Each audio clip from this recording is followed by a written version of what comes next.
Kenapa ada orang sentiasa lapar, tapi ada yang senang kawal berat badan? Jawapannya mungkin leptin. Apa tu leptin? Leptin ialah hormon kawalan selera makan dirembes oleh sel lemak. Dia menghantar isyarat ke otak untuk berkata, dah kenyang, berhenti makan. Tapi kalau leptin tak berfungsi dengan baik, kita akan rasa lapar berterusan dan makan berlebihan.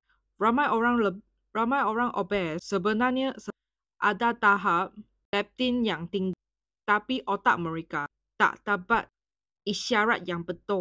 Ini panggil rintangan leptin.